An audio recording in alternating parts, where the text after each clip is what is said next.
बिस्मिल्लाहिर्रहमानिर्रहीम। आज का जो हमारा लेक्चर है वो क्रेब्स साइकिल के ऊपर है। क्रेब्स साइकिल को जो है वो TCA साइकिल भी कहा जाता है। TCA stands for tri carboxylic acid.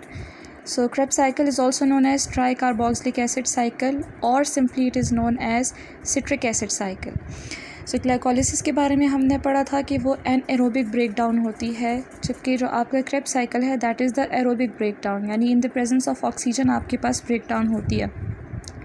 और इसके अंदर आपके पास जो है वो जो ग्लाइकोलिसिस का एंड प्रोडक्ट होता है यानी पायरुविक एसिड। ठीक है, पायरुविक एसिड की आप क्या करते हैं, फ़र्दर हम इसको डिग्रेड करते हैं, फ़र्दर इसकी ऑक्सीडेशन होती है और ये कन्वर्ट हो जाता है इनटू एसिटाइल एस्को-ए। एसिटाइल एस्को-ए बेसिकली जो है वो आपके पास स्टार्टिंग मटेरियल होता है या स्टार्टिंग प्रिकर्सर होता है फॉर क्रेब्स साइकिल। ये जो आपके पास पूरी सीरीज़ ऑफ रिएक्शन होती है ये माइटोकॉन्ड्रिया के अंदर हो रही होती है, यानी जो एंजाइम्स माइटोकॉन्ड्रिया के अंदर प्रेजेंट होते हैं वो इसको कैटेलाइज कर रहे होते हैं। जबकि ग्लाइकोलिसिस में आपने पढ़ा था कि वहाँ पे जो आपके पास एक्स्ट्रा माइटोकॉन्ड्रियल रीजन होता है साइटोसोल, उसके एंजाइम्स जो हैं इस रिएक्शन को कैटेलाइज कर रहे होते हैं। दूसरा पॉइंट ऑफ डिफरेंस इनका ये है कि ग्लाइकोलिसिस जो था दैट वाज एनारोबिक और क्रेब्स साइकिल जो है दैट इज़ एरोबिक। अब एसिटाइल एस्को-ए की हमने बात की कि पायरुविक एसिड जो है वो कन्वर्ट हो जाता है इनटू एसिटाइल एस्को-ए। अब एसिटाइल एस्को-ए जो है ये आपका मेजर प्रोडक्ट है जो कि आता है प्रोटीन मेटाबॉलिज्म से, कार्बोहाइड्रेट मेटाबॉलिज्म से और लिपिड मेटाबॉलिज्म से। तो इन तीनों जो फूड ग्रुप्स हैं इनकी मेटाबॉलिज्म से आपके पास एसिटाइल एस्को-ए जो है वो एज अ प्रोडक्ट बनता है और फिर उस एसिटाइल एस्को-ए की फर्दर डिग्रेडेशन होती है।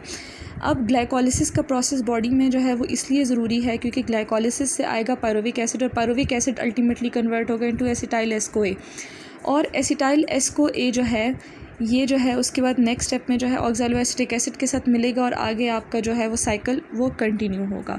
ठीक है,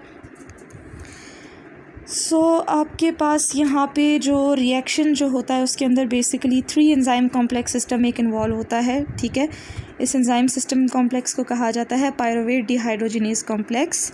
इस पूरे कॉम्प्लेक्स में जो 3 मेन एंजाइम्स बेसिकली इन्वॉल्व होते हैं उनमें है पायरुवेट डिहाइड्रोजिनेज, डाईहाइड्रोलाइपोएमाइड इसाइल ट्रांसफरेज और डाईहाइड्रोलाइपोएमाइड डिहाइड्रोजिनेज।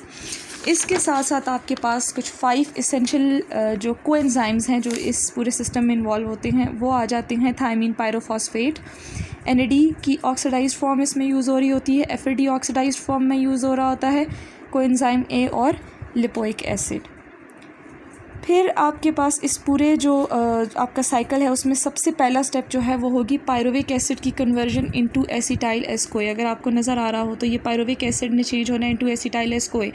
अब इस जो रिएक्शन को एंजाइम जो है वो कैटेलाइज करता है वो करता है पायरुवेट डिहाइड्रोजिनेज कॉम्प्लेक्स और यहाँ पे एक कोएंजाइम ASH का जो मॉलिक्यूल है ये मेनली जो है वो इनकॉर्पोरेट हो रहा होता है। अब आपका जो एसिटाइल एस्को-ए है इसकी आपने जो है थ्रू क्रेब्स साइकिल ये ऑक्सीडाइज हो जाएगा into carbon dioxide and water. ठीक है, तो आप देखेंगे ये पूरी इस सीरीज़ में आपको डिफरेंट जगहों पे वाटर की फॉर्मेशन भी नज़र आ रही होगी और सिमिलरली कार्बन डाइऑक्साइड की फॉर्मेशन भी आपको नज़र आ रही होगी। तो कोएंजाइम ASH आपने पढ़ा था, कोएंजाइम्स में ये एक मॉलिक्यूल यहाँ पे इनकॉर्पोरेट होता है और पायरुविक एसिड जो है वो चेंज हो जाता है इनटू एसिटाइल एस्को-ए। इस प्रोसेस में आपके पास एक NAD जो मॉलिक्यूल है जो ऑक्सीडाइज्ड फॉर्म में होता है वो हाइड्रोजन एक्सेप्ट करता है और वो अपनी रिड्यूस्ड फॉर्म में चेंज हो जाता है NADH2 में। अब हमें पता है कि NADH2 जो है वो 3 ATP मॉलिक्यूल जो है वो फर्निश करता है, तो यहाँ से आपके पास 3 ATP मॉलिक्यूल जो है वो रेस्पिरेटरी चेन को ट्रांसफ़र हो जाएंगे। उसके बाद जब एसिटाइल एस्को-ए फॉर्मेशन होगी तो अब नेक्स्ट स्टेप में क्या होगा कि ये जो एसिटाइल एस्को-ए बना है ये जो है कंबाइन करेगा जी विद ऑक्सैलोएसिटिक एसिड। ठीक है, इसकी कंडेंसेशन जो है वो यहाँ पे ज़रूरी है। ये इस रिएक्शन को जो एंजाइम कैटेलाइज करता है वो है सिट्रेट सिंथेटेज। ठीक है, और ये जो आपका ऑक्सैलोएसिटिक एसिड है ये बेसिकली एक मेटाबॉलिक इंटरमीडिएट है, बहुत सारे जो एनिमल प्रोसेसेस हो रहे होते हैं उनके अंदर ये बनता है। ठीक है, सो यहाँ पे एसिटाइल एस्को-ए की कंडेंसेशन होगी ऑक्सैलोएसिटिक एसिड के साथ, एज अ रिज़ल्ट आपके पास बन जाएगा सिट्रिक एसिड। ठीक है, अब सिट्रिक एसिड जो है वो चेंज होता है into cis aconitic acid in the presence of enzyme aconitic hydrase और इस स्टेप में आपके पास एक वाटर मॉलिक्यूल इस सिस्टम को लीव कर जाता है। उससे नेक्स्ट स्टेप में क्या होगा, जो सिस एकोनिटिक एसिड है वो in the presence of enzyme aconitase ये चेंज हो जाएगा इनटू आइसोसिट्रिक एसिड। अब इस स्टेप के अंदर आप देखें तो इस स्टेप में एक वाटर मॉलिक्यूल सिस्टम में दोबारा से एंटर हो रहा है इंस्टेड ऑफ लीविंग। अब उससे नेक्स्ट स्टेप में जो आइसोसिट्रिक एसिड है वो कन्वर्ट हो जाता है इनटू अल्फ़ा कीटोग्लूटारिक एसिड।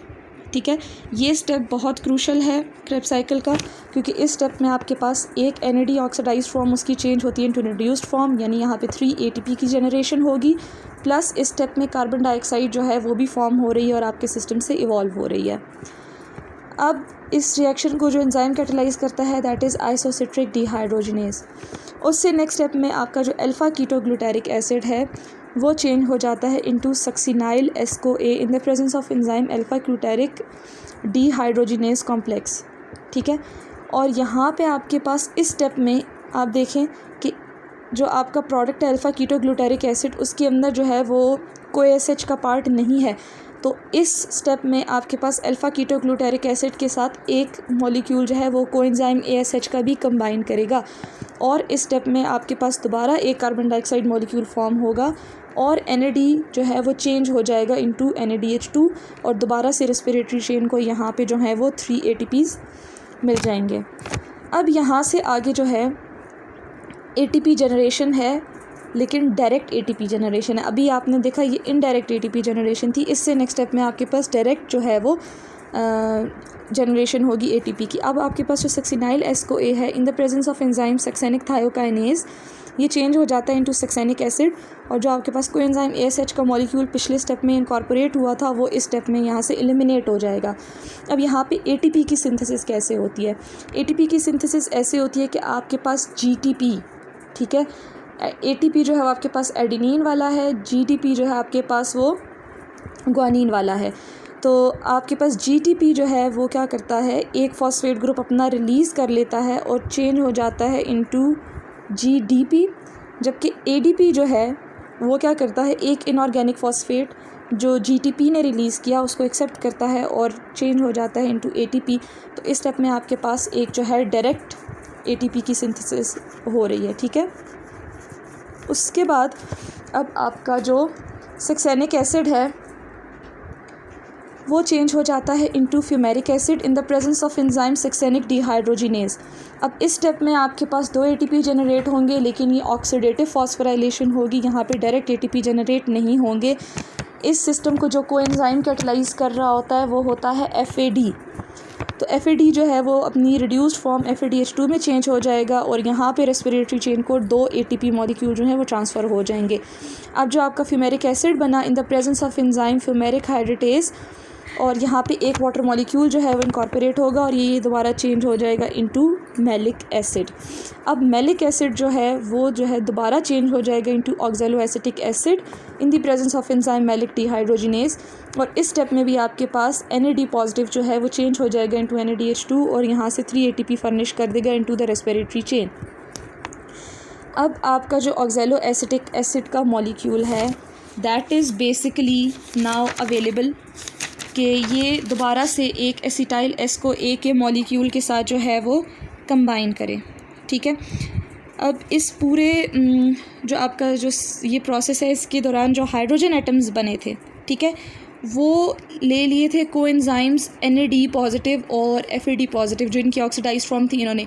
अब यहाँ से ये क्या करते हैं, इनकी जो रिड्यूस्ड फॉर्म है उसके थ्रू क्या करता है, ये हाइड्रोजन को जो है वो ट्रांसफ़र करते हैं into the electron transport chain, जहाँ पे हाइड्रोजन जो है through a series of electron carriers आपके पास जो है एट द एंड वहाँ पे ऑक्सीजन के पास जाते हैं और ऑक्सीजन के साथ कंबाइन करके वाटर की फॉर्मेशन हो जाती है।